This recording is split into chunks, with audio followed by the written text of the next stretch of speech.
നമസ്കാരം. നമ്മുടെ സ്കൂളുകളിൽ നമ്മുടെ കെമിസ്ട്രിക്ക് എല്ലാവരും പഠിച്ചിട്ടുള്ളതാണ് പീരിയോഡിക് ടേബിൾ.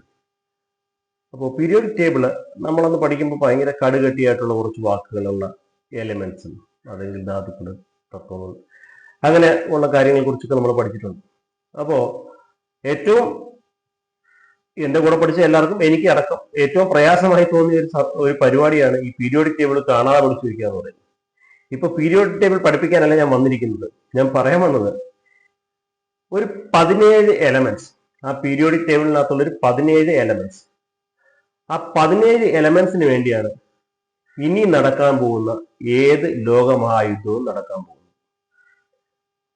പെട്രോളിയത്തിന് വേണ്ടിയല്ല, മറ്റൊന്നിനും വേണ്ടിയല്ല, സ്ഥലത്തിന് വേണ്ടിയല്ല, ഒന്നിനുമല്ല.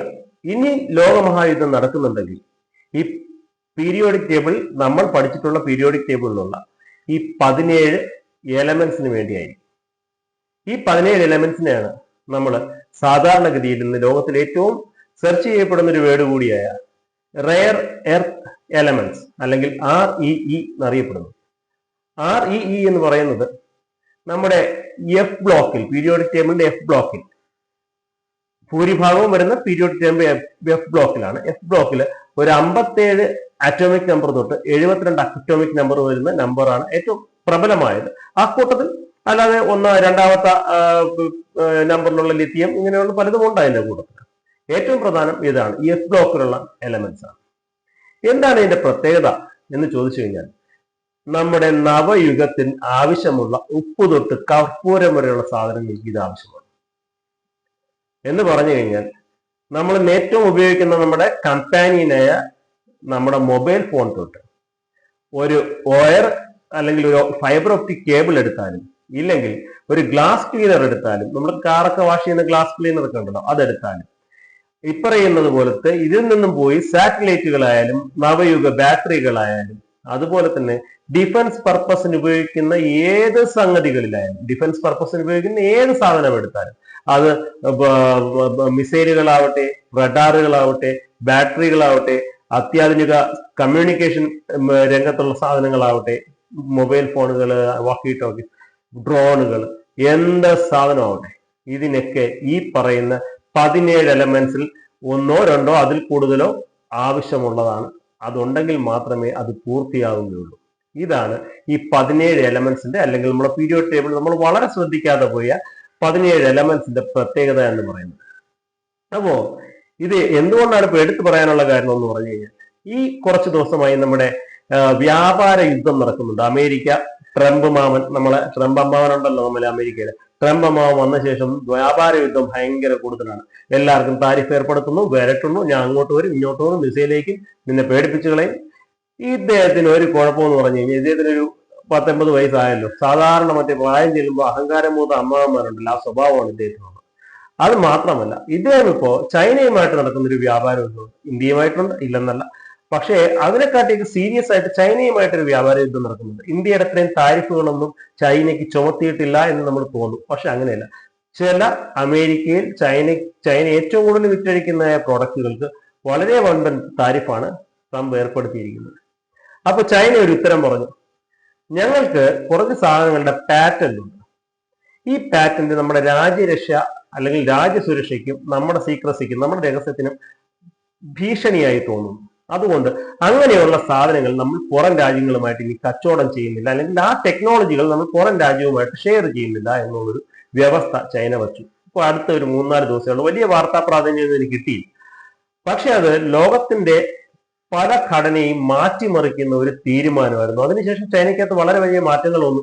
ചൈനയിലെ കുറെ പട്ടാളക്കാരെ പട്ടാള ഓഫീസറിനെ തൂക്കിയെടുത്ത് ദൂരെ കളഞ്ഞു, പുതിയ ആൾക്കാരെ അപ്പോയിന്റ് ചെയ്തു, പല പല കാര്യങ്ങൾ വന്നു. എന്തോ ഒരു മാറ്റം അവിടെ സംഭവിക്കുന്നുണ്ട്.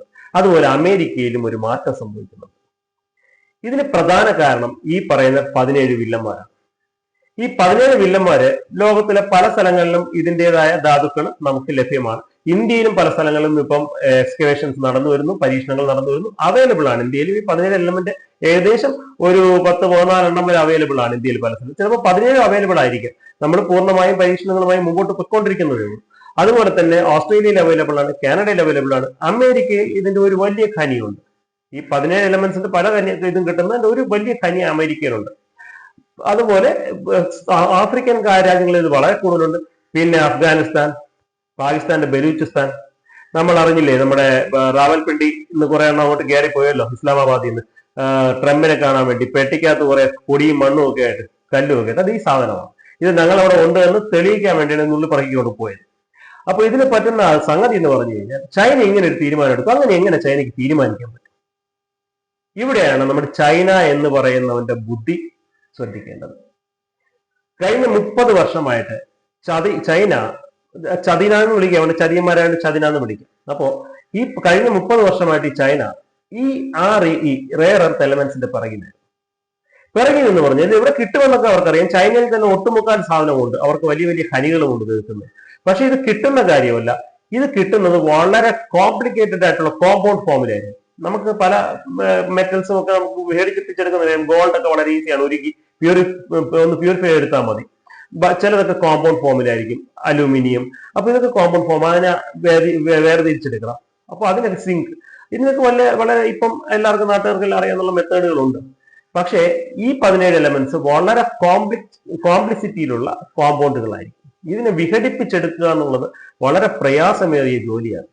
അപ്പോൾ ഇതിനെ പ്യൂരിഫൈ ചെയ്യുക എന്നുള്ള ജോലി എന്ന് പറയുന്നത് വളരെ പ്രയാസമേറിയതായതുകൊണ്ട് കഴിഞ്ഞ 30 വർഷമായിട്ട് ചൈന ഇതിന്റെ പ്രൊഡക്ഷൻ, ഇതിന്റെ റിഫൈനിങ്, ഇതിന്റെ പ്യൂരിഫിക്കേഷൻ, പിന്നെ ഇതിന്റെ സെപ്പറേഷൻ, ഇത് പ്യൂരിഫൈ ചെയ്ത ശേഷം സെപ്പറേറ്റ് ചെയ്യുന്ന പിന്നെ വലിയ പ്രയാസമുള്ള കാര്യമാണ്. അത് ആ പറഞ്ഞ എല്ലാ മേഖലകളിലും ചൈനയാണ് ഏറ്റവും വലിയ നേട്ടം കൈവരിച്ച രാജ്യം. ഇനി ഈ പറയുന്ന പ്രോസസ്സുകളുടെ എല്ലാം ഏകദേശം 99 എന്ന് വേണമെങ്കിൽ പറയാം, 99% പാറ്റന്റുകൾ, കീ പാറ്റന്റുകൾ ചൈനയാണ് എടുത്തിരിക്കുന്നത്. നമ്മുടെ അമേരിക്ക സദാം ഹുസൈന്റെ പിറകിൽ ഓടിയ സമയത്തും മറ്റ് പല രാജ്യങ്ങൾ പല വണ്ടത്തരങ്ങൾ കാണിച്ചുകൊണ്ടിരുന്ന സമയത്തും ചൈന അവർക്കറിയായിരുന്നത് ഫ്യൂച്ചറിസ്റ്റിക് ആയിട്ടുള്ള സാധനമാണ്, ഇതാണ് ഇനി ലോകം ഭരിക്കാൻ പോകുന്നത്, ഈ എന്ന് പറഞ്ഞ സാധനമാണ് ഭരിക്കാൻ പോകുന്നത്. അവർ ഇതിന്റെ പിറകിൽ നിന്നായിരുന്നു ഒട്ടുമുക്കാൽ ഇതിനെ പ്യൂരിഫൈ ചെയ്യുന്നത്, സെപ്പറേറ്റ് ചെയ്യുന്നതിനുള്ള പാറ്റന്റ് എന്ന് പറഞ്ഞാൽ ആ വിദ്യകൾ, ആ ടെക്നോളജികൾ അവർ പാറ്റന്റ് എടുത്തു കഴിഞ്ഞു. ഒരു രാജ്യം അല്ലെങ്കിൽ ഒരാളൊരു പാറ്റന്റ് എടുത്തു കഴിഞ്ഞാൽ ആ വിദ്യ അയാൾക്ക് അവകാശപ്പെട്ടതാണ്. ആ വിദ്യ ഇപ്പൊ വേറൊരാൾ ഉപയോഗിക്കണമെങ്കിൽ ഇയാൾക്ക് കപ്പ കൊടുക്കണം, എന്നാൽ ഉപയോഗിക്കാൻ പറ്റും. ഇപ്പൊ ഞാൻ കൊടുക്കുന്നില്ല എന്ന് പറഞ്ഞു കഴിഞ്ഞാൽ മറ്റവൻ പുതിയ വിദ്യ കണ്ടുപിടിച്ചോളാം. അപ്പോ ഈ സ്ഥിതിയിലാണ് ഇപ്പം ലോകം നിൽക്കുന്നത്. അമേരിക്കയിലെ എല്ലാ ധാതുക്കളും, ഇത്തരത്തിലുള്ള ധാതുക്കൾ അവിടുന്ന് അവർ എക്സ്കവേറ്റ് ചെയ്യുന്നതിനും ശരി, അവരുടെ മറ്റ് കമ്പനികൾ ആഫ്രിക്കയിൽ നിന്നൊക്കെ എക്സ്കവേറ്റ് ചെയ്യുന്നതിനും ശരി, ഇതെല്ലാം പ്യൂരിഫൈ ചെയ്ത് സെപ്പറേറ്റ് ചെയ്ത് പോകുന്നത് ചൈനയിൽ നിന്നാണ്. ചൈനയെ വന്ന് സെപ്പറേറ്റ് ചെയ്യുന്നു.